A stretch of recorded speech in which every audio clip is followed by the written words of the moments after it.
పాకిస్తాన్కు గూఢచర్యం చేస్తూ భారత్కు చెందిన సున్నితమైన సమాచారాన్ని చేరవేస్తున్నారన్న ఆరోపణలపై హర్యానాలో 6 వ్యక్తులను పోలీసులు అరెస్టు చేశారు.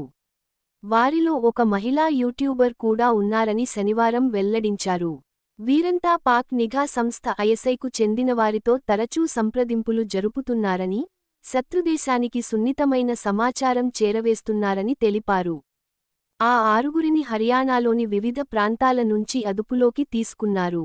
హిస్సార్ ప్రాంతం నుంచి అరెస్టైన మహిళా యూట్యూబర్ పేరు జ్యోతి మల్హోత్రా అని పోలీసులు తెలిపారు. ప్రస్తుతం న్యాయస్థానం ఆమెకు 5 రోజుల పోలీసు రిమాండ్ విధించింది. ఆమె ఒక ట్రావెల్ బ్లాగర్, యూట్యూబర్. ఆమె పాక్లో పలుమార్లు పర్యటించారు. వాట్సాప్, టెలిగ్రామ్, స్నాప్చాట్ వంటి మెసేజింగ్ ప్లాట్ఫామ్స్ పాక్ వ్యక్తులతో దేశ భద్రతకు ముప్పు తెచ్చే సమాచారాన్ని చేరవేసిందని అధికారులు ఆరోపించారు. 2023లో పాక్కు వెళ్లిన బృందంలో తనను కూడా ఎంపిక చేశారని, అప్పుడు భారత్కు వచ్చిన తర్వాత అతడితో సంప్రదింపులు కొనసాగించింది. అహసాన్ సూచన మేరకు ఆమె అలీ అహసాన్ అనే వ్యక్తిని కలుసుకుంది. పాక్ నిఘా, రక్షణ విభాగాలకు చెందిన వ్యక్తులను ఆమెకు అతడు పరిచయం చేశాడని సమాచారం. ఎవరి కంటాపడకుండా ఉండేందుకు తన పాకిస్తానీ కాంటాక్ట్ వివరాలను ఇతర పేర్లతో సేవ్ చేశానని ఆమె అంగీకరించినట్లు తెలుస్తోంది. ఆమె నిరంతర సంబంధాలు అఫీషియల్ సీక్రెట్స్ యాక్ట్ ఉల్లంఘన కిందికే వస్తుందని పోలీసులు వెల్లడించారు.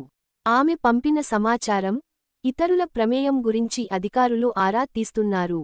కాగా, అరెస్టైన వారిలో పటియాలలోని ఖల్సా కళాశాలలో చదువుతోన్న దేవేంద్ర సింగ్ ధిల్లాన్ కూడా ఉన్నాడు. మే 12న తన ఫేస్బుక్ ఖాతాలో గన్, పిస్తూల్ చిత్రాలను పోస్టు చేశాడు. దీంతో పోలీసులు అతడిని అరెస్టు చేశారు. అతడిని విచారించగా కీలక విషయాలు వెలుగులోకి వచ్చాయి. గతేడాది నవంబరులో కర్తార్పూర్ కారిడార్ ద్వారా పాక్కు వెళ్లి అక్కడి ఇంటర్ సర్వీసెస్ ఇంటెలిజెన్స్ ఏజెన్సీ అధికారులతో భారత్కు సంబంధించిన సున్నితమైన సమాచారాన్ని పంచుకున్నట్లు అంగీకరించాడు. అందుకు పాక్ అధికారులు పెద్దమొత్తంలో డబ్బు ముట్టజెప్పినట్లు తెలిపాడు. పటియాలా మిలిటరీ కంటోన్మెంట్కు సంబంధించిన చిత్రాలను సైతం అతడు పాక్ అధికారులకు అందించాడని తెలుస్తోంది. మరిన్ని వీడియోస్ కోసం సబ్స్క్రైబ్ చేసుకోండి. మీ అభిప్రాయాలను కామెంట్లో రాయండి.